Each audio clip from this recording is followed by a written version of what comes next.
Mga kapobre, ang mapapanood ninyo ngayon ay puro automatic transmission. Andito tayo sa apat na sasakyan na available.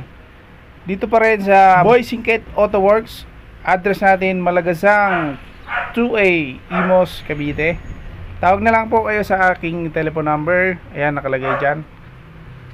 So ito yung sukat ng gulong.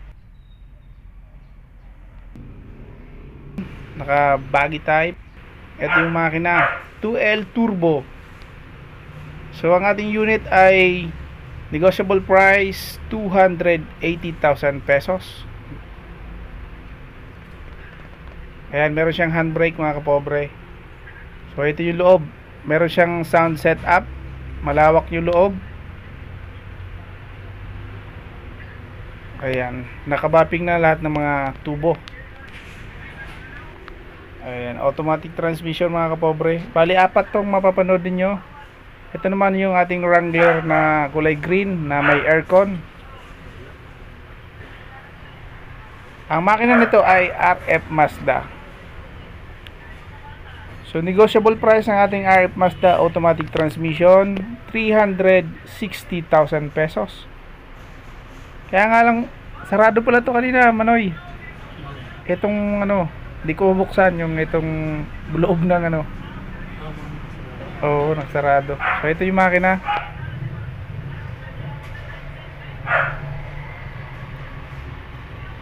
Ayan, tinted ang ating mga salamin. Yung mga ilaw natin dyan, lahat ng ilaw mga bago. LED light na rin. So ito yung loob, maluwag. 6 na tao kasya. Ayan, naka 4 stud tayo. Ito yung sukat ng gulong 215 by 70 rim 15. Ito yung mga pangilalim natin. Ayan, pinturado yung chassis.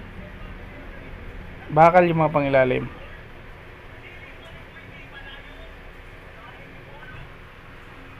Ito yung top load natin.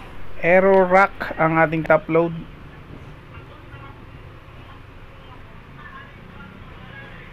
So ito naman, dito tayo sa pure stainless pati flooring.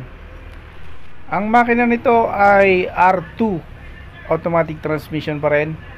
Ang negotiable price ng ating unit ay 360,000. So mamaya papakita natin yung makina na umaandar.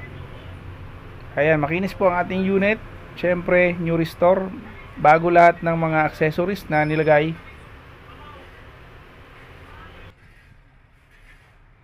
Ayan, meron siyang handbrake. Momo ang ating manibela.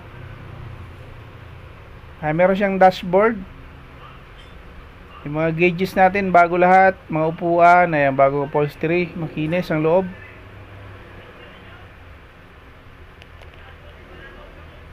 Pati trapal niya na bago mga kapobre.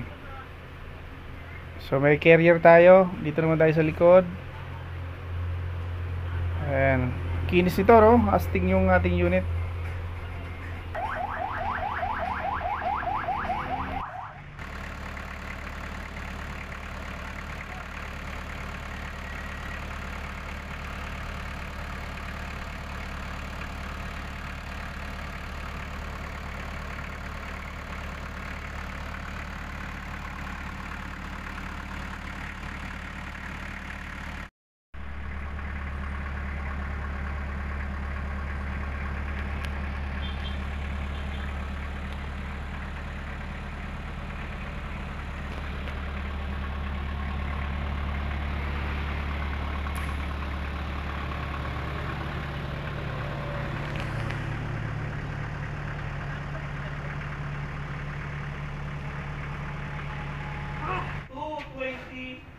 $220,000. Puta, 3AU ang makina. Hindi pa tapos gawin to. Nire-restore pa. Stainless ang body. Flooring niya galvanized. Naka 4 stud. 195 by 14. Ay, pinturado na pala yung pangilalim, chassis, lahat.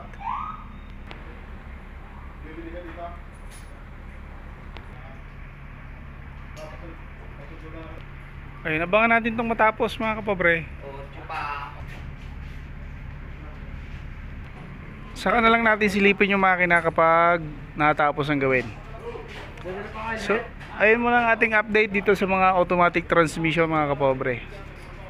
Maraming salamat sa panood. Marami pa kayong makikita sa video natin. So, tingnan natin yung dalawang EPJ na may air